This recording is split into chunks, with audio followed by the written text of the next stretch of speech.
ओम शांति सभी भाई बहनों को स्वागत है आप सभी का आपकी मास्टर दाता क्लासेस में। आज से हम स्टैटिक बैंकिंग अवेयरनेस की क्लासेस शुरू कर रहे हैं, तो जुड़े रहिए। और अगर आप इस चैनल पर नए हैं तो इस चैनल को सब्सक्राइब कर दीजिए और बेल आइकन दबा दीजिए, जिससे कि आपको आगे आने वाली नोटिफिकेशन का पता चलता रहे। ठीक है, और अगर इसे शेयर भी कर दीजिए ताकि और भी भाई बहन इसका लाभ उठा सकें। ठीक, तो पढ़ते हैं हम आज बैंकिंग अवेयरनेस के बारे में। स्टैटिक पोर्शन डेट यानी हिस्ट्री पढ़ते हैं, बैंकों की हिस्ट्री क्या है। ठीक है, तो सबसे पहले हमें जानना पड़ेगा कि what is the role of bank. Bank का क्या रोल होता है किसी भी इकोनॉमी में। ठीक है, अब पहले इकोनॉमी वर्ड आया तो पहले हम इकोनॉमी के बारे में पढ़ते हैं, थोड़ा सा डिस्कस कर लेते हैं इकोनॉमी होती क्या है। वेल, इकोनॉमी जो होती है ये एक ग्रीक वर्ड से लिया गया है जो इकोनॉमिया है। ठीक है, इकोनॉमिया को अगर हम सिंपल भाषा में समझे तो इकोनॉमिया जो होता है ग्रीक वर्ड, इसका मतलब होता है मैनेजमेंट ऑफ वेल्थ या फिर पूंजी का प्रबंधन। ठीक है, इसको हम समझते हैं। एक एग्जांपल लेते हैं कि एक फैमिली है जिसमें 4 लोग हैं। ठीक है, पापा मम्मी और बेटा बेटी। ठीक, पापा कमाने वाले, मंथली आय उनकी मतलब मासिक आय जो है 20,000 रुपये। ठीक है, अगर पापा की जो इनकम है 20,000 मतलब 20,000 है, उसमें चारों लोग का खर्चा चल रहा है। तो अगर हम इक्वल डिस्ट्रीब्यूशन करें, ठीक है, तो इक्वल डिस्ट्रीब्यूशन करने की बात करते हैं तो हर एक को 5-5 हज़ार मिलने चाहिए। लेकिन हो सकता है बेटी बहुत छोटी है, सेकंड थर्ड क्लास में, बेटा बड़ा हो, पढ़ा स्कूल जाता हो मतलब या कॉलेज में हो, मम्मी घर पे रहती हैं और पापा ऑफिस जाते हैं। तो इक्वल डिस्ट्रीब्यूशन करना सही नहीं होगा। तो इंपॉर्टेंट ये है कि जब भी हम इकोनॉमिक्स की बात करते हैं वहाँ पर प्रॉपर डिस्ट्रीब्यूशन हमें यूज़ करना पड़ता है वर्ड। ठीक है, इक्वल डिस्ट्रीब्यूशन से काम नहीं होता, प्रॉपर डिस्ट्रीब्यूशन से काम होता है। ठीक है, अब इकोनॉमिक्स में आपने 2 शब्द को सुना होगा अक्सर, एक होता है इकोनॉमी, एक होता है इकोनॉमिक्स। ठीक, इकोनॉमिक्स क्या होता है, ये इसे हम अर्थशास्त्र भी आप कह सकते हो। ये थ्योरेटिकल पर्सपेक्टिव होता है, यानी जिसमें रूल्स होते हैं, प्रिंसिपल्स होते हैं, जिसके एक मतलब थ्योरेटिकल एक स्टेटमेंट्स होते हैं जो कि इकोनॉमिक्स सब्जेक्ट है उसमें डील करते हैं। इकॉनमी का होती है, अर्थव्यवस्था होती है। ध्यान से समझिएगा, दोनों में अंतर थोड़ा सा ही है। इकोनॉमी एक अर्थव्यवस्था होता है, अर्थव्यवस्था मतलब जो इकोनॉमिक्स में आपने जो प्रिंसिपल रूल्स को पढ़ा है उसको आप प्रैक्टिकली किसी कंट्री पे आप इम्प्लीमेंट या किसी रीजन पे करते हो या खुद पे करते हो तो उससे क्या फ़र्क पड़ता है वो हम पढ़ेंगे इस इकोनॉमिक्स। इकोनॉमी उसी को कहते हैं। ठीक है, आप अगला क्वेश्चन क्या होता है, आप इकोनॉमिक्स पढ़ ली, इकोनॉमी पता चल गया, ग्री इकोनॉमिक्स कहाँ से है वो पता चल गया। तो फादर कौन है, जनक कौन है इस इकोनॉमिक्स को देने वाले, वो हैं एडम स्मिथ। और उन्होंने कौन सी बुक लिखी है, उन्होंने लिखी वेल्थ ऑफ द नेशन। ठीक है, ये हमने पढ़ लिया इकोनॉमिक्स के बारे में। ठीक, अब हम अगला चीज़ पढ़ते हैं जो इसमें दूसरा पॉइंट है, वो है बैंक। बैंक क्या होते हैं। ठीक है, बैंक एक फाइनेंशियल इंस्टीट्यूशंस होते हैं जिनको लाइसेंस मिला होता है ताकि वो डिपॉजिट ले सकें और लोन दे सकें ज़रूरतमंदों को। ठीक है, समझ गए। दूसरा और भी इसमें बैंकों के कुछ फंक्शन होते हैं, जैसे करेंसी को एक्सचेंज करना, मनी को वेल्थ को मनी या वेल्थ कह लो उसको मैनेज करना, फाइनेंशियल सर्विसेज प्रोवाइड करना। ठीक है, जैसे आपकी वो होती हैं स्कीम्स होती हैं, योजनाएं होती हैं, उसको प्रोवाइड करना। और साथ साथ डिपॉजिट फैसिलिटीज़ भी बैंकों में अवेलेबल होती है। ठीक है, तो बैंक क्या करते हैं, अब इतना हमें बैंक का पता चल गया, इकोनॉमी हमने पढ़ ली, तो अब हम जानते हैं कि बैंक आए कहाँ से। ठीक है, तो बैंक के बारे में जानते हैं तो बैंक बहुत पहले से हैं। अगर हम वैसे बैंक, अगर कमर्शियली बैंक जो आजकल के बैंक है उनका बैकग्राउंड देखें तो बैंक क्या है, बैंकों का जो जनक है उसे वो इटली को कहा जाता है। इटली देश को बैंकों का जनक कहा जाता है। कैसे कहते हैं, देखो इसके पीछे एक स्टोरी है, वो आप सुन लीजिए। इटली में क्या है, एक बेंच बैठती थी। बेंच मतलब एक पैनल होता है मेंबर्स का जो कि कमर्शियल ट्रांजैक्शन करने में अच्छे होते हैं। ठीक है, वो बेंच होती है, उनको बेंच को इटालियन में बैंको कहा जाता है। क्या कहते थे, BANCO, बैंको। तो अब धीरे धीरे जब वो जो कमर्शियल ट्रांजैक्शन है वो किस पर करते थे, बार्टर सिस्टम पे। जब धीरे धीरे बार्टर सिस्टम बढ़ने लगा, लोग काफ़ी इन्वॉल्व होने लगे, क्लाइंट्स बढ़ने लगे, कस्टमर्स आने लगे। ठीक है, बार्टर सिस्टम में तो जो बैंको शब्द है वो इतना प्रचलन में आ गया कि बैंकों से बैंक में कन्वर्ट हो गया। ठीक है, तो अभी तक की हिस्ट्री में तो हमें यही समझ में आता है कि जो बैंको जो है जो बैंक है वो बैंको यानी इटली से निकाला है और वो बार्टर सिस्टम का एडवांस वर्जन है। ठीक है, जब बैंक की मतलब बैंक प्रचलन में आने लगे तो उस समय लोगों को ये लगा कि हर चीज़ की कोई ना कोई वैल्यू होती है। ठीक है, यानी प्राइस होता है, अमाउंट होता है हर चीज़ का, यानी हर समय की एक वैल्यू होती है, एक कीमत होती है। तो उस कीमत को हमें डिटरमाइन करने के लिए, उसको नंबर देने के लिए उन्होंने एक मीडियम चुना कि ऐसी क्या स्टैंडर्ड चीज़ है जो कि अवेलेबल भी हो सब जगह और एक कॉमन डिनोमिनेशन, यानी लोग उसकी इज्जत भी करें। अगर पत्थर मान लेंगे तो नहीं हो सकता ना, तो एक कीमत वैल्यूएबल चीज़ भी रखनी चाहिए। तो उन्होंने क्या, गोल्ड को सिलेक्ट किया, यानी गोल्ड कॉइन इशू करते थे, हर चीज़ की अमाउंट है। अगर आपको कोई अच्छी चीज़ है, कोई महंगी चीज़ है, वैल्यूएबल चीज़ है, तो आपको नंबर ऑफ मतलब गोल्ड कॉइन ज़्यादा देने पड़ेंगे। अगर कोई आपको छोटा मोटा सामान लेना तो गोल्ड कॉइन आपको कम देने पड़ेंगे। तो इस तरह से गोल्ड कॉइन की बात करते हैं। ठीक है, तो उस समय जो मर्चेंट होते थे, मर्चेंट यानी जो व्यापारी वगैरह होते थे वो इधर उधर जो ट्रेड करने आते थे, इस देश उस देश समुद्र से होते हुए, ठीक है। तो वो क्या करते हैं, अब वो इतना गोल्ड लेके तो जा नहीं सकते हैं, कोई पायरेट उन्हें लूट ले या कोई रास्ते में कोई चोर वोर मिल जाए तो लूट ले। तो क्या करते थे, अपने जो ये गोल्ड है यानी जो उनका जो कमाई है उसको क्या करते हैं, एक सेफ लॉकर में रखते थे, ठीक है। अब उस लॉकर में वो क्या करते थे, वो लॉकर किसके पास होते थे, गोल्ड स्मिथ के पास। गोल्ड है तो गोल्ड स्मिथ ही डील करेगा उनको। तो गोल्ड स्मिथ के पास हैवी लॉकर होते थे जिसके अंदर वो उन जो गोल्ड कॉइन्स हैं उनको सुरक्षित वहाँ पे सेफ्टी से रख दिया करते थे। तो गोल्ड स्मिथ क्या करता है, तो गोल्ड पे स्टार्ट करता है लैंडिंग लेना, ठीक है, lending, and then started paying interest to charge who used to deposit gold coin with them. जिसको गोल्ड कॉइन देते हैं उसको भी एक इंटरेस्ट के तौर पे यानी जो मर्चेंट होते हैं वो उनको फीस देते थे, ठीक है, कि आप सुरक्षित रखो, ठीक है। और साथ साथ आप ये भी देख सकते हो कि जो अगर जो फीस मिलती है जो गोल्ड स्मिथ होता है वो उसको यूज़ करता है as a medium of interest की तरह यूज़ करता है और लोगों को आगे बढ़ाता है। तो इस तरह से क्या हुआ, एक हैबिट डेवलप हुई, ठीक है, एक हैबिट डेवलप हुई जिसमें क्या है, गोल्ड कॉइन डिपॉजिट करो और उस पर इंटरेस्ट अपना कमाते रहो, ठीक है। ये एक अलग तरीका वहाँ पर ट्रेंड स्टार्ट होने लगा इटली में। तो ये जो प्रिंसिपल है यही आजकल के बैंक का जो फाउंडेशन है। और अगर देखें तो आजकल क्या होता है, यही तो होता है, सिर्फ आप गोल्ड हटा दो, गोल्ड की जगह आप क्या डिपॉजिट करते हो, मनी डिपॉजिट करते हो। तो अंतर क्या है, पहले गोल्ड होता था, आप मनी होता है, लेकिन तरीका तो वही है, वही से है। तो अगर टेक्निकली बात करें तो वर्ल्ड का जो फर्स्ट बैंक था यानी जो फर्स्ट ऑर्गेनाइज्ड बैंक था वो कहाँ पे था, Bank of Saint George Italy में, सन 1407, 1407 साल में, मतलब 1407 सन में Bank of Saint George Italy में था। वो पहला मतलब आजकल के हिसाब से मॉडर्न बैंक था, ठीक है। अब ये तो हो गई इटली की बात। अब अगर हम इंडिया की बात करते हैं, ठीक है, तो इंडिया तो रामायण महाभारत ये तो वेदों का देश है, तो इसमें तो ऐसे कोई डॉक्यूमेंटेड तो नहीं है, लेकिन ऐसा वहाँ पे जो उस समय का ट्रेडिशन है उससे हमें ये जानने को मिलता है कि जैसे वैदिक पीरियड है वहाँ पे हमें कई जगह देखने को मिलता है कि वहाँ पे बैंकिंग वहाँ पे फ्लोरिश हो रही थी, वहाँ पे लोग लोन दे रहे थे, उसके बदले कुछ ले लेते थे, मतलब बार्टर सिस्टम से भी एडवांस फॉर्म था वहाँ पे, ठीक है। जहाँ तक क्या होते हैं, जो बुद्धिज़्म में जो गौतम बुद्ध हैं, सिद्धार्थ जी हैं, उनके जो कहानियाँ हैं वो क्या है, जातक है, यानी बुद्ध धर्म का एक स्क्रिप्चर है। धर्मशास्त्र हो गया, कौटिल्य हो गया, इन्होंने भी जैसे ऋण पात्र है, ऋण पन्ना है, ऋण मतलब लोन होता है ना, तो इन सब में इन्होंने मेंशन कर रखा है उस टाइम पे किस तरह से लोन यानी लेंडिंग की और बोरोइंग की प्रोसेस वहाँ पे इतना हो रहा था। साथ साथ जो मौर्य एम्पायर में अर्थशास्त्र है उसमें तो पूरे बैंकिंग के बारे में ही समझा रखा, ठीक है। साथ साथ जो आदेश वहाँ पे एक जो ऑर्डर ऑफ बैंकिंग होते हैं उसे आदेश कहा जाता था मौर्यन एम्पायर में। फिर अगर मौर्यन से आप नीचे उतरते हैं तो आपको वो मिलते हैं, बुद्धिज़्म मिलते हैं। तो जो मौर्यन एम्पायर था, ठीक है, तो मौर्यन एम्पायर्स में क्या होते थे, मौर्यन एम्पायर में जो वो वैश्य होते थे, वैश्य मतलब व्यापारी, ठीक है, उनको अथॉरिटी थी, ठीक है, उनको अथॉरिटी थी ताकि आप मतलब बिजनेस करो यानी बैंकों का आप कारोबार देखो, ठीक है। तो वैश्य कम्युनिटी का था। फिर जब बुद्धिज़्म फ्लोरिश होने लगे तो धीरे धीरे फिर क्षत्रिय ब्राह्मण भी इसमें इन्वॉल्व होने लगे वैश्यों के साथ साथ। तो अब मतलब एक बैंक काफ़ी प्रचलन में आ गए थे, कई सारे लोग बैंकों में पार्टिसिपेट कर रहे थे, इन प्रोसेस को समझ रहे थे, खुद ही अपना एक मतलब रोज़गार की तरह डेवलप कर रहे थे। तो इस तरह से बढ़ने लगा, ठीक है। अब लेकिन इनको गाइड करने वाला भी तो चाहिए, नहीं तो मना है। तो जब बुद्धिज़्म का एरा चलता है तो उस टाइम के जो किंग होता है वो इन सबको रेगुलेट करता था। तो उस टाइम के कुछ मतलब जो इंडिजिनस बैंकर्स थे उनको क्या कहते हैं, श्रॉफ कहते थे, सेठ कहते थे, साहूकार हो गए, महाजन हो गए, ये सब उनको मतलब ये टाइटल देते थे उस समय के बैंकर्स, इंडिजिनस बैंकर्स होते हैं उनको ऐसा कहा जाता था, ठीक है। तो और अगर हम फिर इधर बात करें मेडिवल इंडिया की बात करें यानी मुग़ल एम्पायर मेनली थे, तो मेडिकल एम्पायर बहुत बड़ा, लेकिन अब मुग़ल से मेनली जो फ्लोरिश मुग़ल में ही हुआ था।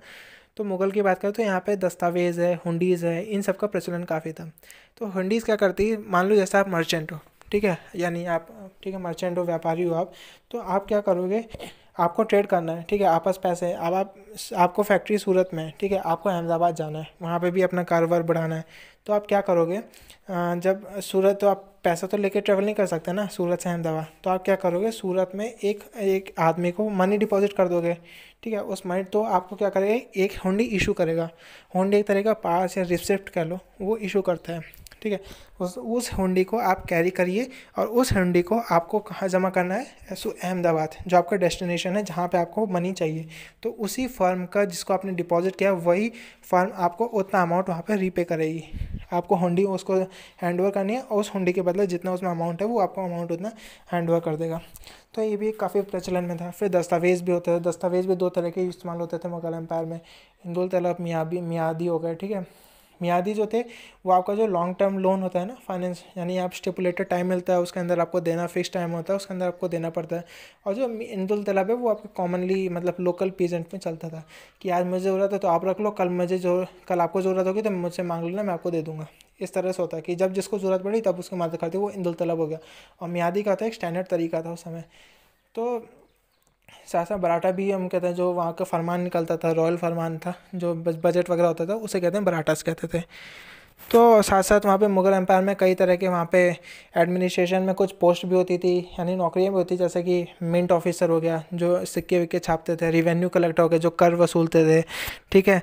इस तरह से और भी कई पोस्ट होती थी उस समय। यानी देखा जाए तो उस समय भी काफ़ी बैंकिंग सिस्टम काफ़ी अपना डेवलप हो रखा था अपने हिसाब से, ठीक है। अब ऐसी क्या प्रॉब्लम्स आई जिसकी वजह से क्या है, इंडिजिनस बैंकर्स बैंकिंग को बंद करना पड़ा, ठीक। तो अगर आप लिमिटेशन की बात करते हैं इंडिजिनस बैंकिंग की, क्या क्या लिमिटेशंस थी, क्या क्या ड्रॉबैक्स है जिसकी वजह से इतने फ्लॉरिश नहीं हो पाए, तो सबसे पहले क्या है, अनऑर्गेनाइज्ड फॉर्म ऑफ बैंकिंग होती थी, ठीक है। क्योंकि ये इतना ऑर्गेनाइज नहीं था, जगह टू जगह मतलब प्लेस टू प्लेस ये वेरी करता था, इसकी वजह से भी काफ़ी फ्लोरिश नहीं हो पाया। साथ साथ जो ये बैंकिंग सिस्टम था ये वो सिर्फ बिज़नेस के लिए यूज़ होता था। आप उसे सोशल इंफ्रास्ट्रक्चर डेवलप नहीं कर सकते, यानी सोशल इंफ्रास्ट्रक्चर मतलब स्कूल हो गया, हाउसिंग हो गया, हाउस नहीं बना सकते उसके, आप हॉस्पिटल नहीं खड़े कर सकते, रोड नहीं यूज़ करते, वो सिर्फ बैंकिंग यानी सिर्फ कमाने के लिए, व्यापार करने के लिए ही उसे इस्तेमाल किया जाता था, ठीक है। साथ साथ अलग अलग जगह पे अगर आप मुग़ल एम्पायर के इस एरिया में जाओ तो वहाँ कुछ अलग प्रैक्टिस है, दूसरे जगह में अलग प्रैक्टिस है। आप दूसरे राज्य में चले जाओ जहाँ कोई और राजा है तो वहाँ का अलग अलग ही सिस्टम होते थे।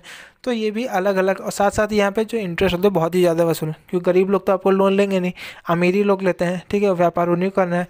तो क्या करते हैं, कर भी उनसे मतलब टैक्स भी उनसे, इंटरेस्ट भी बहुत ज़्यादा वसूला करते थे, ठीक है। अब इंडिजिनस बैंकिंग ये तभी भी ये कंडीशन होने के बाद भी चल रही थी, लेकिन मेन रीज़न क्या है इनका फॉलो होने का, वो है मुग़ल एम्पायर का ख़त्म होना, ठीक है। जैसे ही मुग़ल कॉलोनियल एरा शुरू होता है, ब्रिटिश आते हैं ईस्ट इंडिया कंपनी लेकर के, तो जैसे captain Hawkins sir Thomas Roe captain Hawkins है, तो ये क्या कहते हैं वहाँ से परमिशन लेके आते हैं क्वीन एलिजाबेथ वन से 1600 के करीब, ठीक है। तो जब ये परमिशन लेके आते हैं वहाँ से क्वीन एलिजाबेथ से, तो ये जहांगीर के टाइम पे आते हैं, ठीक है। पता है आपको जहांगीर, शाहजहाँ के पिताजी, तो उस टाइम उनको बहुत सारे तोहफे लाते हैं। तो जहांगीर वैसे ही मतलब इतना कौशल तो नहीं था उनको युद्ध के वो, लेकिन वो बहुत खुश आते हैं, ठीक है। तो मतलब इनकी चाल नहीं समझ पाते हैं ब्रिटिशर्स की, ईस्ट इंडिया कंपनी वालों की। तो क्या कहते हैं वो बहुत खुश आते हैं और वो सारे तोहफे एक्सेप्ट करते हैं। तो वो क्या जहांगीर पूछते हैं, अब अच्छा आपको क्या चाहिए इसके बदले, आपने तोहफे दिए, क्या रीज़न है देने का। तो वो कहते हैं हम आपके साथ ट्रेड करना चाहते हैं। तो जहांगीर ने कहा ठीक है भाई, ट्रेड कर लीजिए, आपको जो चाहिए आप ले सकते हैं, उसके बदले आप पैसे दे दीजिएगा जिनसे आप ले रहे हैं। तो वो कह रहे हैं ठीक है, मान गए।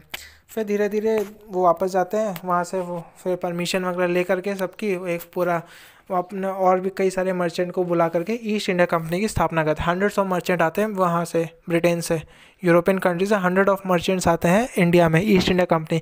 अब दूसरी बात क्वेश्चन ये होता है यहाँ पे कि इंडिया ही क्यों आए वो, और भी कई देर से वहाँ क्यों नहीं गए, इंडिया क्यों आए?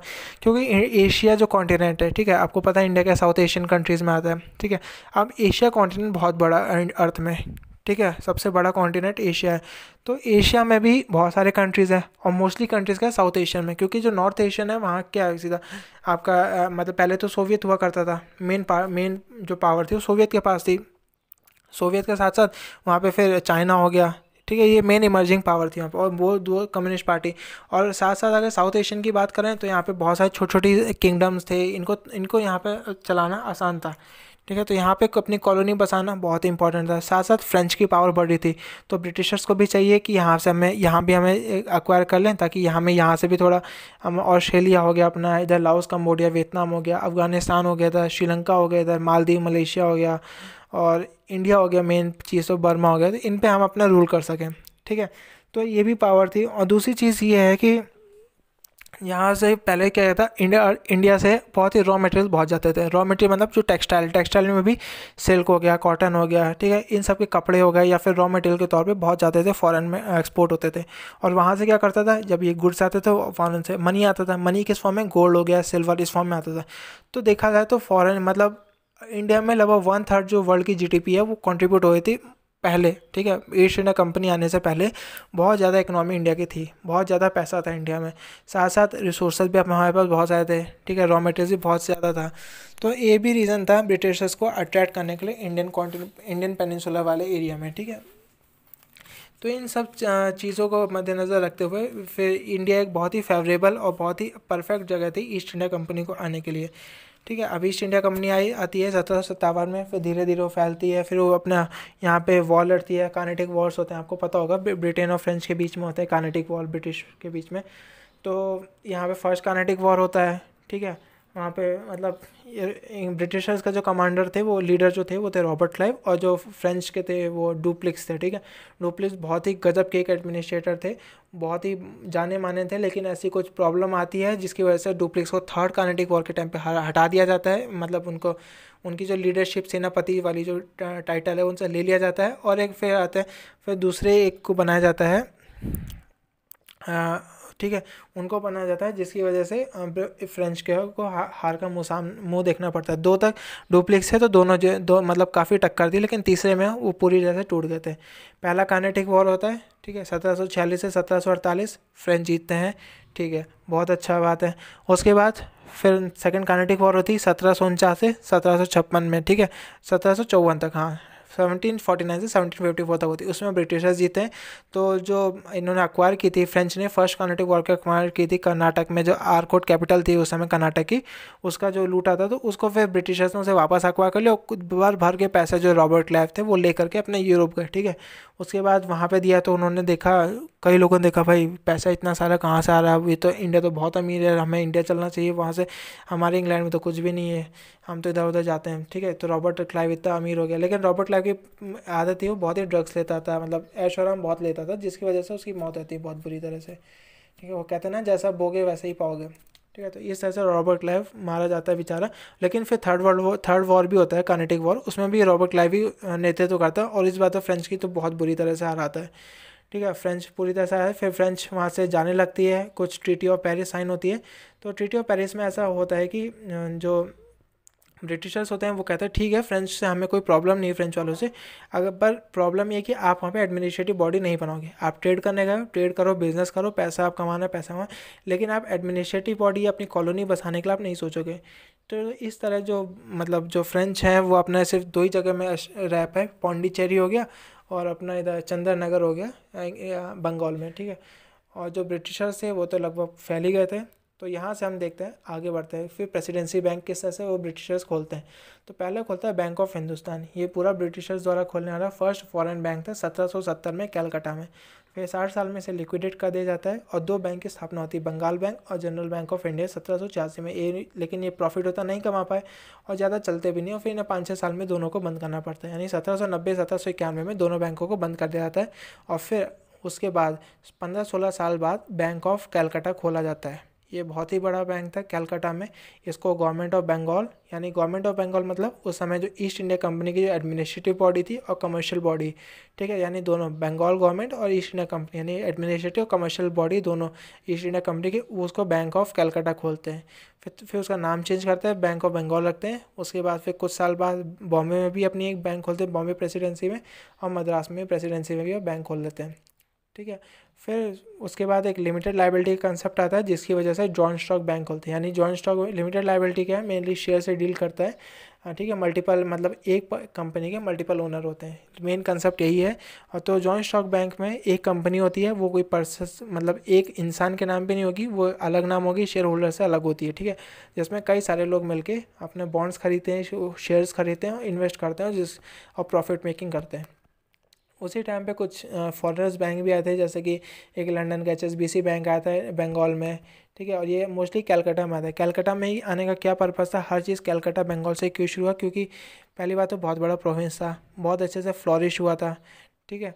उसके बाद मोस्टली जितनी पावर आई थी वो सब जैसे डच हो गए, आपके फ्रेंच हो गए, बंगाल जो ब्रिटिशर्स हो गए, ये मोस्टली कलकत्ता में ही आए थे, क्योंकि बहुत बहुत पहली बात तो वहाँ पे फ्लोर जो जो गंगा नदी है, हुगली है, तो ये बहुत सारी नदियाँ हैं, जिसकी वजह से क्या बहुत ही फर्टाइल लैंड है, हर चीज़ को फेवरेबल मौसम है वहाँ पे। साथ साथ वहाँ पे सी पोर्ट भी करीब ही है सब व्यापार करने के लिए, और लैंड रूट भी अच्छा है वहाँ पे, ठीक है। तो इसलिए से वो आया, क्योंकि वहाँ पे ब्रिटिश ट्रेडिंग पोर्ट बहुत अच्छा था, इसलिए HSBC वहाँ पे एस्टैब्लिश होने आई।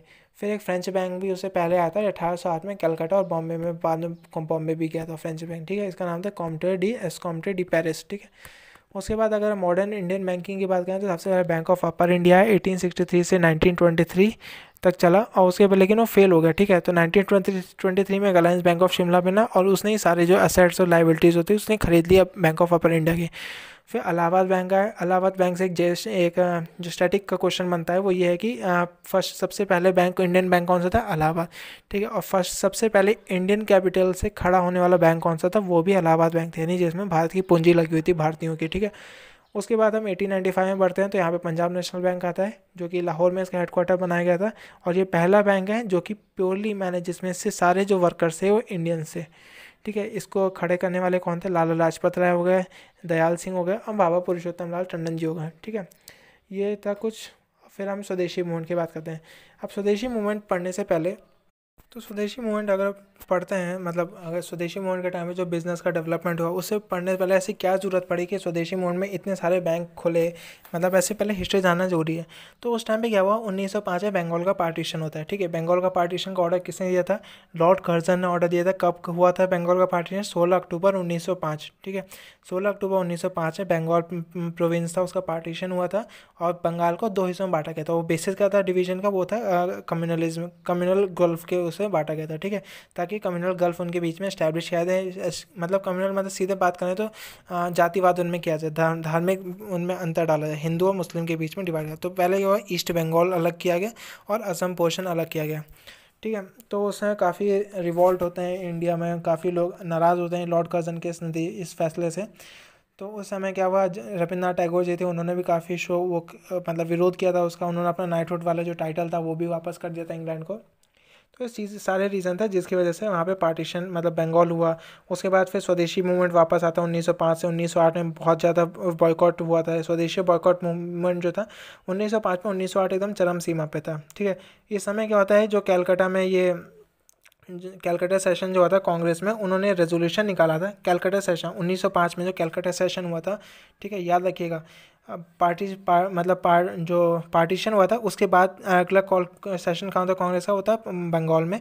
और यहाँ पे ये एक रेजोल्यूशन निकाला गया था कि हम सब चीज़ को विरोध करेंगे, हम मतलब फॉरेनर्स की हर चीज़ को, फॉरेन क्लोथ्स नहीं खरीदेंगे, फॉरेन प्रोडक्ट्स नहीं यूज़ करेंगे, ठीक है। हम सिर्फ इंडियन मेड इन इंडिया वाली पॉलिसी हम यूज़ करेंगे, ठीक है। तो काफ़ी दुकानों को तोड़ा गया फॉरेन की, बहुत सारे वेंडर्स को लूट लिया गया फॉरेनर्स के, ठीक है। और फॉरेन कपड़े थे उन्हें जला दिया गया।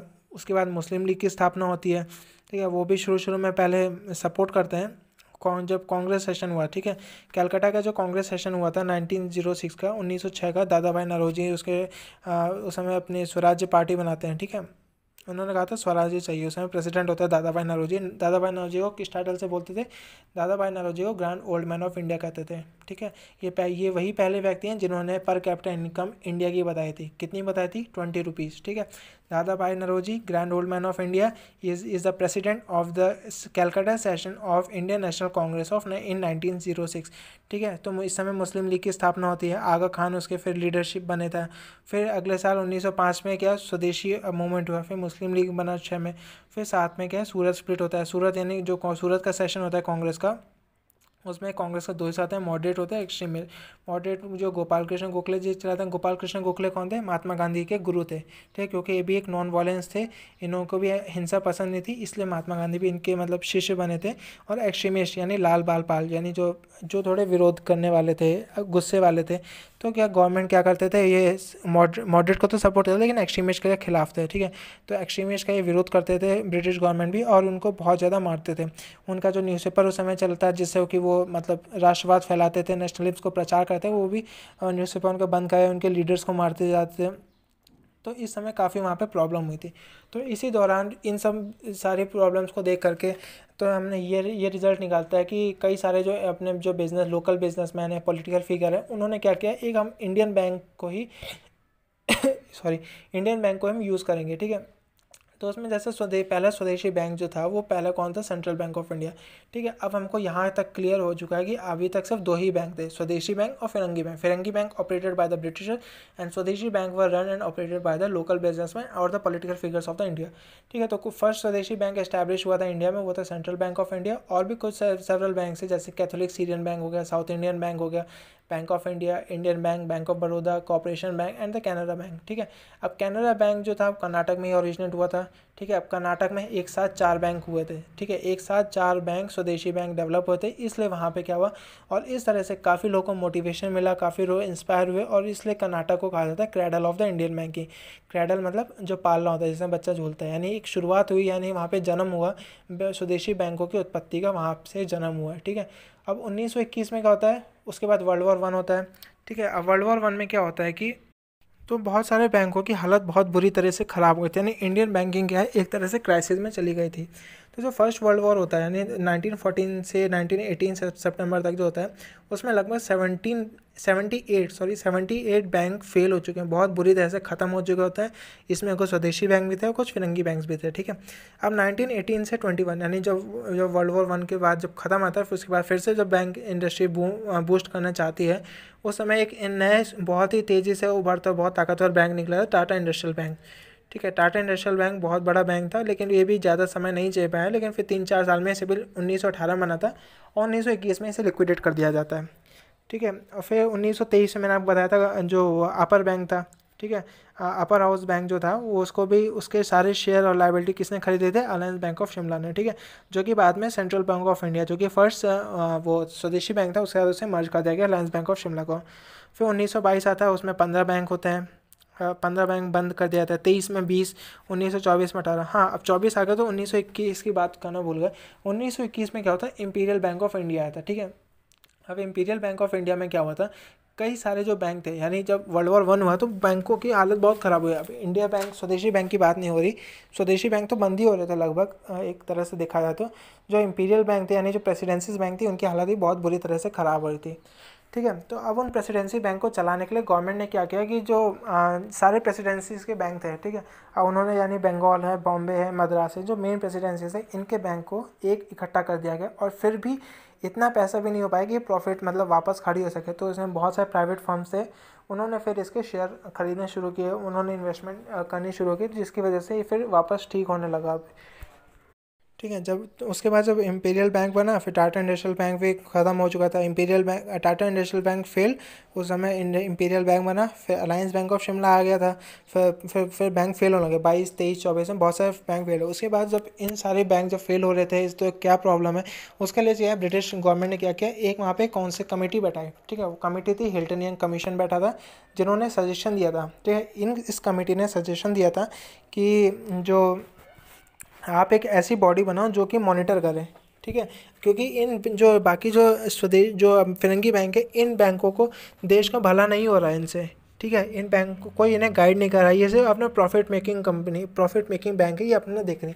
तो अगर आपको यहाँ पे रूल करना है हिंदुस्तान में, तो आपको ऐसा बैंक चाहिए जो गवर्नमेंट का बैंक हो और उससे क्या हो सके कि इन बैंकों को मॉनिटर कर सके, साथ साथ मॉनिटर मतलब रेगुलेट, नियंत्रण कर सके, और साथ साथ करेंसी भी इशू कर पाए।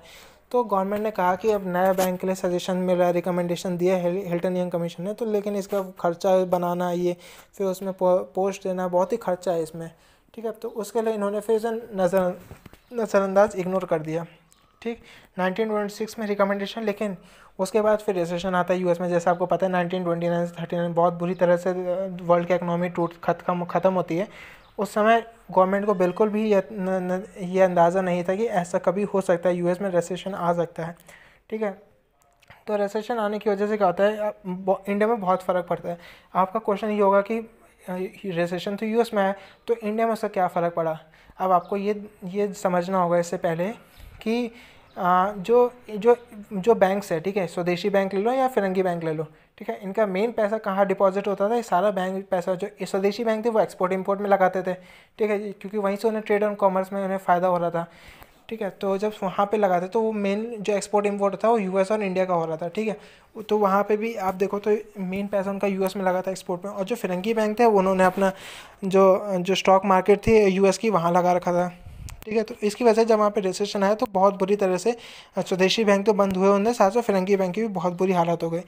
तो उससे फिर वापस खड़े होने के लिए फिर गवर्नमेंट ने मतलब परेशान होकर के reserve bank of India act 1934 निकाला, जिसके तहत एक रिजर्व बैंक ऑफ इंडिया की कोलकाता में स्थापना हुई। कोलकाता मतलब कैलकाटा में, ठीक है। उसका हेडक्वार्टर कैलकाटा में बनाया गया, और उसके जो उस समय के जो चेयरमैन थे, गवर्नर थे, वो कौन थे? सर ऑसबॉर्न स्मिथ, ठीक है। सर ऑसबॉर्न स्मिथ वहाँ के गवर्नर बने रिजर्व बैंक ऑफ इंडिया, ठीक है। अब रिजर्व बैंक ऑफ इंडिया बनाने में कितना खर्चा है? रिजर्व बैंक ऑफ इंडिया बनाने के लिए 5 करोड़ रुपए की ज़रूरत थी उस समय, ठीक है। उसमें से गवर्नमेंट के पास सिर्फ 20 से 25 लाख ही रुपए थे। बाकी पैसा क्या होगा? बाकी पैसा जो था वो आपका प्राइवेट शेयर से, प्राइवेट जो यूरोपियंस जो वो थे उन्होंने उसमें बाकी इन्वेस्ट किया। तो धीरे धीरे क्या किया, जो गवर्नमेंट थी, ठीक है, ब्रिटिश गवर्नमेंट और इंडियंस के सपोर्ट से धीरे धीरे क्या है, वो सारा पैसा जो है मतलब उसके जो मालिकाना जो है वो गवर्नमेंट ऑफ इंडिया के पास आने लगी। और धीरे धीरे क्या हुआ, सारे जो प्राइवेट फर्म्स है वो मतलब उन्होंने आरबीआई छोड़ दिया, और गवर्नमेंट ने उसे एक्वायर कर लिया। तो 1948 में लगभग सारा जो शेयर्स है वो गवर्नमेंट ने खरीद लिए थे, और उसका ओनरशिप देने के लिए 1 जनवरी 1949 में नेशनलाइजेशन होता है रिजर्व बैंक ऑफ इंडिया का। नेशनलाइजेशन मतलब जिसके ज़्यादातर जो शेयर्स हैं वो गवर्नमेंट ऑफ इंडिया के हैं, ठीक है। तो आपको इतना समझ आ गया। अब हम आगे चलते हैं कि जो आपका जो स्टेज 3 यानी पोस्ट इंडिपेंडेंस, यहाँ तक समझ में आ गया। 1949 में उसका नेशनलाइजेशन हो गया रिजर्व बैंक। अब हम आगे चलते हैं स्टेज 3 यानी banking in the post independence period. तो इसमें क्या है, रिजर्व बैंक ऑफ इंडिया ने एक कमेटी बैठाई, ठीक है। तो ऑल इंडिया रूरल क्रेडिट सर्वे कमेटी, ठीक है, ऑल इंडिया रूरल क्रेडिट सर्वे कमेटी बैठाई रिजर्व बैंक ऑफ इंडिया ने, जिसके तहत एक स्टेट बैंक ऑफ इंडिया की स्थापना हुई और उसको एक पब्लिक सेक्टर बैंक की उपाधि दी गई, ठीक है। अभी कब बना? State bank of India act 1955 के तहत स्टेट बैंक ऑफ इंडिया को पब्लिक सेक्टर यानी राष्ट्रीय मतलब सरकारी बैंक को घोषित कर दिया, और 4 साल बाद स्टेट बैंक ऑफ इंडिया में 5 एसोसिएट बैंक्स को ही मर्ज कर दिया गया। वो 5 एसोसिएट बैंक कौन कौन से थे? State bank of Patiala, state bank of Travancore, state bank of Hyderabad, state bank of Bikaner, Jaipur and Mysore, ठीक है। अब ये सारे तो पहले तो कमर्शियल बैंक थे, जैसे पटियाला, हैदराबाद, त्रावणकोर, बीकानेर, मैसूर, ये सारे पहले कमर्शियल बैंक थे, यानी कमर्शियल मतलब जो प्राइवेटली ओन्ड थे, ठीक है। अब जब स्टेट बैंक में ये मर्ज हो गया तब तो गवर्नमेंट बॉडी बन गई। तो इसमें गवर्नमेंट ने क्या किया, 55% जो शेयर थे वो गवर्नमेंट के पास आ गए थे, और 45% जो शेयर थे वो पुराने शेयर होल्डर्स को दे दिए थे, ताकि आप भी इसमें जो आपके थे तो आप इसे चलाइए, ठीक है, आप भी मदद कीजिए। तो कमर्शियल बैंक क्या होते थे? कमर्शियल बैंक जो उसे आज़ादी के बाद जब नेशनलाइजेशन हो चुका था एसबीआई का, तो जो बचे खुचे कमर्शियल बैंक थे वो उनका मेन फोकस क्या क्या था कि आपको क्या है, सिर्फ इंडस्ट्रीज़ और छोटे मोटे जो फाइनेंसिंग था उन्हीं को आप सपोर्ट करोगे, लेकिन लॉन्ग टर्म फाइनेंशियल नीड्स के लिए वो कमर्शियल बैंक बिल्कुल भी रिस्क नहीं ले रहे थे, ना ही उसमें इन्वेस्ट करना चाह रहे थे। लॉन्ग टर्म फाइनेंशियल क्या होता है, जो कि जिसका जो रीपेमेंट का जो ड्यूरेशन होता है more than 15 year, 20 year, 30 years होता था, इस तरह से होता। और शॉर्ट टर्म फाइनेंस जो होते थे वो लगभग 1 ईयर से कम होते थे। तो इसको देखते हुए फिर गवर्नमेंट ऑफ इंडिया ने 1964 में एक industrial development bank of India की industrial development bank of India की स्थापना की 1964 में, जिसके तहत, ठीक है, ये जब स्थापना हुई तो लॉन्ग टर्म फाइनेंशियल रिसोर्सेज को बहुत ही बूस्ट मिलता है, और एक इंडस्ट्रियल सेक्टर 1964 से बहुत ही तेज़ी से ग्रोथ होता है इंडिया में, ठीक है। अब हम आगे बढ़ते हैं, कौन कौन से स्टेजेस ऑफ डेवलपमेंट थे मॉडर्न बैंकिंग के। तो सबसे पहला स्टेज क्या करते हैं, हम पोस्ट इंडिपेंडेंस की बात करें तो 1948 से 69 पढ़ते हैं। तो इसमें क्या कहते हैं, गवर्नमेंट क्या करती है, पुराने सारे जो लॉज होते हैं उसको ख़त्म करके एक नया पुनर्निर्माण करती है, संगठित रूप से एक बैंकिंग सिस्टम को तैयार करती है।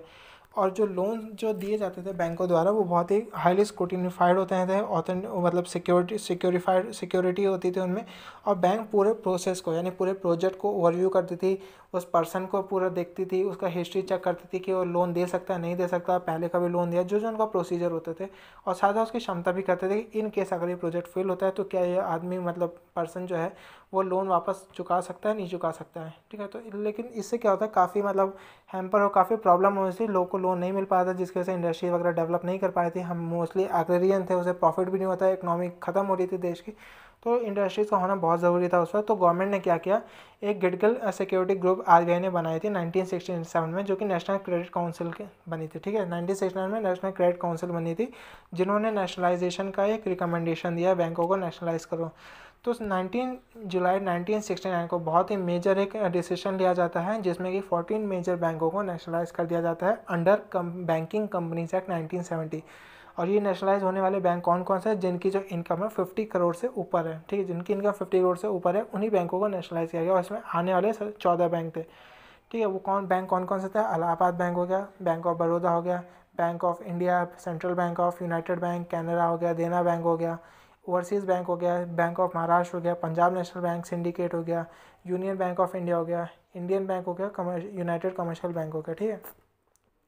तो इसका कुछ स्टैटिक पोर्शन है जीके का, तो आपको पता होना चाहिए ये जो कमर्शियल बैंक है इनमें कौन कौन से मतलब जो इंपॉर्टेंट पॉइंट थे, ये जो मतलब पहले जो समय नेशनलाइज बैंक हुए थे 14, इनमें इंपॉर्टेंट स्टैटिक जीके का पार्ट कौन कौन सा, उसके बारे में हम एक बार देख लेते हैं, थोड़ा सा टाइम लगेगा, ठीक है। तो सबसे पहले अगर हम बात करें तो बैंक ऑफ इंडिया की, ठीक है। तो पहला ओवरसीज़ ब्रांच, सबसे पहले जो मतलब फॉरेन में जाके जिसने अपनी ब्रांच खोली थी वो कौन था? Bank of India. कहाँ खोली थी? लंदन में। कब खोली थी? 1946 में, ठीक है। अब सेंट्रल बैंक ऑफ इंडिया की बात करें तो पहला बैंक था जिसने क्रेडिट कार्ड इशू किया था। क्रेडिट कार्ड का होता है स्मार्ट मनी, ठीक है। क्रेडिट कार्ड, ये कभी कभी एसएससी के पेपर में आता है कि स्मार्ट मनी किसे कहा था? स्मार्ट मनी क्रेडिट कार्ड को कहा जाता है। और सबसे पहले इशू करने वाला क्रेडिट कार्ड कौन था बैंक? वो था सेंट्रल बैंक ऑफ इंडिया, ठीक है। अब bank of Baroda, maximum number of overseas branch यानी फॉरेन में सबसे ज़्यादा ब्रांचेस किसकी है? बैंक ऑफ बड़ौदा की है। फिर आईएसओ सर्टिफाइड बैंक कौन सा था? वो था कैनरा बैंक फर्स्ट में, ठीक है। पहला बैंक जिसने गोल्ड कॉइन सेल करने शुरू किए थे वो कौन सा था? इंडियन ओवरसीज़ बैंक हो गया। टॉकिंग एटीएम, ठीक है, एटीएम जो बात करता है, मतलब आपने देखा होगा, आपने जो पहले एटीएम होते थे तो वो कौन सा था? वो था यूनियन बैंक ऑफ इंडिया, सबसे पहला इशू किया था, ठीक है। और लार्जेस्ट प्राइवेट सेक्टर बैंक कौन सा? सबसे इंपॉर्टेंट वो था स्टेट बैंक ऑफ इंडिया, आज भी है, ठीक है। साथ साथ एसबीआई क्या था? पहला बैंक था जिसने म्यूचुअल फंड इशू किया, ठीक है। सबसे पहले ई पेमेंट पोर्टल लॉन्च करने वाला बैंक भी स्टेट बैंक ऑफ इंडिया था जिसने ई पे लॉन्च किया था, ठीक है। अब हम प्राइवेट सेक्टर की बात करेंगे तो सबसे बड़ा प्राइवेट सेक्टर बैंक कौन कौन सा है? एचडीएफसी है। एचडीएफसी की जब बात है तो एचडीएफसी ही पहला बैंक है जिसने मसाला बॉन्ड इशू किया, ठीक है। मसाला बॉन्ड इशू करने वाला सबसे पहला बैंक कौन सा है? एचडीएफसी बैंक है, ठीक है। तो आगे जैसे जैसे आते रहेंगे उसके बारे में हम डिस्कस करते रहेंगे, ठीक है। अब पहला जो बैंक था इंडियन ज़्यादा चलाने जाने वाला, ठीक है, पीएनबी तो बाद में आया लेकिन उससे पहले भी एक बैंक था अवध कमर्शियल बैंक, हालांकि 1881 में आया था, इतना चला नहीं ये, लेकिन आपको पता होना चाहिए कि अवध नेशनल बैंक भी, अवध कमर्शियल बैंक भी कोई बैंक था, ठीक है, 1881 में आया था, मैनेज बाय इंडियंस, ठीक है। उसके बाद पीएनबी आता है जिसको लाल लाजपत राय था, उसके लाल लाजपत राय थे मेन उसके, ठीक है। उसके बाद फिर 1980 में आपका बैंकिंग कंपनीज एक्ट आता है, ठीक है, जो कि आपका इसमें 6 बैंकों का नेशनलाइज किया गया था। तो टोटल पहले 14 हुए थे और अब 6 यानी 14 + 6 यानी 20 बैंक हो गया। फिर 1993 में न्यू बैंक ऑफ इंडिया को पंजाब नेशनल बैंक से मर्ज कर दिया जाता है जिसमें कि अब टोटल 19 नेशनलाइज बैंक हो चुके हैं, क्योंकि न्यू बैंक ऑफ इंडिया हट गया ना, तो 14 + 5 19 हो गया, ठीक है। तो अब टोटल 19 नेशनलाइज बैंक है। अब सेकंड फेज़ आता है, वो होता है एक्सपेंशन स्टेज, यानी 69 के बाद जब फर्स्ट नेशनलाइजेशन हुआ और सेकंड नेशनलाइजेशन के बीच में, तो उस समय क्या बैंक क्या हॉरिजॉन्टली वर्टिकली, हॉरिजॉन्टली मतलब आप जोग्राफिकली आपने काफ़ी एरिया कवर कर रखा है, आपने बहुत सारी ब्रांचेस खोलने शुरू कर दी, और साथ साथ वर्टिकली यानी आपने काफ़ी एडमिनिस्ट्रेटिव अपने बढ़ा लिया, यानी कई पोस्ट नौकरी में लगी, साथ साथ लोन और यानी अपने जो क्रेडिट फ्लो है उनकी पॉलिसीज में भी काफ़ी छूट देने मिलने लगी। Agriculture, small scale industry, small borrower जो बिजनेसमैन है उनको भी लोन मिलने लगा। तो इस तरह से काफ़ी उस समय भी एक्सपेंशन बैंकों का होता रहा। फिर हम थर्ड स्टेज की बात करते हैं तो लगभग 80 से लेकर 91 में आता है। तो ऐसा मेजर क्या है? प्राइवेट सेक्टर बैंक है, ठीक है, जैसे आईसीआईसीआई हो गया, एचडीएफसी हो गया, कोटक महिंद्रा, इंडसइंड हो गया, यस बैंक हो गया, ठीक है, और आपका एक्सिस बैंक हो गया, जिसे पहले यूटीआई के नाम से जानते थे। तो इसके बारे में भी कुछ इंपॉर्टेंट है कि ये आप स्टैटिक पार्ट है आईसीआईसीआई के बारे में, कि सबसे पहले इंटरनेट फैसिलिटी देने वाला बैंक कौन सा है? वो आपका आईसीआईसीआई बैंक है। एचडीएफसी क्या है? सबसे पहला मसाला बॉन्ड इशू करने वाला है, सबसे बड़ा प्राइवेट सेक्टर बैंक है ये एचडीएफसी बैंक, ठीक है। तो ये आपको कुछ पॉइंट्स है वो आपको यह पता रहने चाहिए। तो आगे कुछ फिर उन्होंने नॉर्म्स निकाले, रिफॉर्म्स निकाले, जैसे कि फ्लेक्सिबिलिटी बढ़ाना है, अकाउंटेबिलिटी बढ़ानी है, फिर बैंकों के फंक्शन को बढ़ा देना है कुछ, उसके बाद फिर उनके नॉर्म से सुपरवाइज करने के बैंकों के भी सेफ्टी बढ़ा देनी है, ठीक है।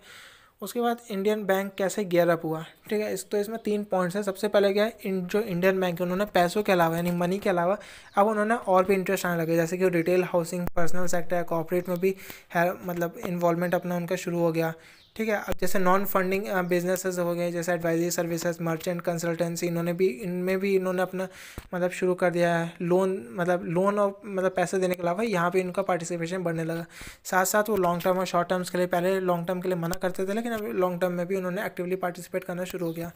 उसके बाद कुछ 1982 में आपका एग्जिम बैंक होता है। एग्जिम बैंक वो एंटरप्रेन्योर को लोन देता था, फाइनेंस देता था, शॉर्ट टर्म या लॉन्ग टर्म, जो कि एक्सपोर्ट इम्पोर्ट में अपना इन्वॉल्वमेंट दिखा रहे, इंटरेस्ट दिखाते थे। फिर अब एग्रीकल्चर और रूरल डेवलपमेंट भी करना था, क्योंकि मोस्टली ये बैंक क्या थे, अब सिटीज़ में थे, विलेजेस अर्बन एरिया में थे। तो रूरल एरिया का डेवलपमेंट करने के लिए भी एक ऐसी ऑर्गेनाइजेशन चाहिए, तो उन्होंने फिर नाबार्ड की स्थापना है। नाबार्ड मतलब national bank for agriculture and rural development 1984 में, ठीक है। लेकिन अब नाबार्ड की स्थापना की है तो कोई ना कोई तो बैठी होगी ना कमेटी, जिसने सर्वे किया होगा, जिसका रिकमेंडेशन होगा नाबार्ड खोलने के लिए। तो कौन सी कमेटी थी? वो थी committee to review arrangement for the institution credit for agriculture and the rural development, यानी क्रेसिफाइड। अगर क्वेश्चन आता है कि क्रेसिफाइड कमेटी का फुल फॉर्म क्या है, तो आप बता सकते हो। और क्रेसिफाइड कमेटी का क्या रिकमेंडेशन था? वो था नाबार्ड की स्टैब्लिशमेंट करना। और ये कब बैठी? 1984 में आई थी, ठीक है। तो अब एक लास्ट टॉपिक है फाइनेंस कमीशन, ठीक है। फाइनेंस कमीशन क्या होता है? फाइनेंस कमीशन इसको प्रेसिडेंट बनाते हैं। इसका टेन्योर 5 ईयर्स का होता है। आर्टिकल 280 के तहत बनती है और 1951 से इसको बनाया जाता है। और इसका मेन पर्पस होता है क्या? जैसे फाइनेंस कमीशन का मेन पर्पस है सेंट्रल स्टेट रिलेशन, ठीक है। जो सेंट्रल स्टेट रिलेशन है उसके बीच में जो टैक्स जनरेट होगा, जो टैक्स कलेक्ट होगा, जो रिवेन्यू कलेक्ट होगी टैक्स है, उसको कितना डिस्ट्रीब्यूट करना है स्टेट के बीच में और कितना डिस्ट्रीब्यूट करना है सेंटर के बीच में, यानी सेंट्रल गवर्नमेंट और स्टेट गवर्नमेंट के बीच में कितना डिस्ट्रीब्यूट करना है और किस स्टेट को कितना मिलना है, ठीक है। तो वो सारा जो है वो आपका फाइनेंस कमीशन ही काम करती है, ठीक है। अब फाइनेंस कमीशन 15 बार बैठ चुकी है। तो पहली बार बैठी थी वो किसके अंडर बैठी थी? के सी न्योगी साहब के अंडर में। और इस समय किसके अंडर में? एन के सिंह। 14 फाइनेंस कमीशन किस में थी? Y V Reddy. ये इंपॉर्टेंट है कि इस समय की जो फाइनेंस कमीशन है वो उसके चेयरमैन कौन है, हेड कौन है, और जो 14 थी इससे पहले उसके चेयरमैन कौन थे। आपको इंपॉर्टेंट चीज़ आपको ये पता होनी चाहिए कि जब अब जो 15th फाइनेंस कमीशन यानी जो 2025 से 2020 से 2025 के लिए बैठेगी, उसका जो रिकमेंडेशन है वो नेक्स्ट 5 ईयर में होगा। यानी इस समय जो एन के सिंह के टाइम पे जो फाइनेंस कमीशन बैठी है, वो रिकमेंडेशन किसके रिकमेंडेशन को फॉलो करेगी? वो पिछले फाइनेंस कमीशन, जो पिछली फाइनेंस कमीशन ने रिकमेंडेशन सजेशन दिया होगा उसको एन के सिंह फॉलो करेंगे। और एन के सिंह के और जो पिछले उसमें जो ड्रॉबैक होंगे वो एन के सिंह उसे अपडेट करके नई फाइनेंस कमीशन जो 2020 से 25 में से प्रूफ देंगे और फिर 25 से 30 पे उनके रिकमेंडेशन को एक्सेप्ट किया जाएगा, ठीक है। तो अब हम पढ़ते हैं कि प्रेसिडेंसी बैंक, एक्सचेंज बैंक और इंडियन बैंक्स थे।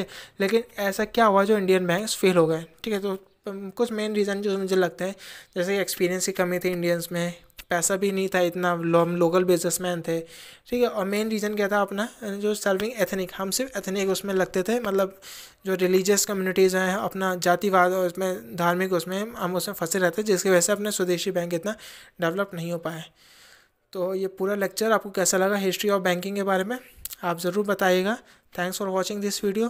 तो पढ़ते रहिए, खुश रहिए, और अगर आप कोई वीडियो अच्छा लगा तो आप इसे लाइक करिए और इस चैनल को सब्सक्राइब करिए ताकि आगे के नोटिफिकेशन आपको मिलते रहिए। Thank you.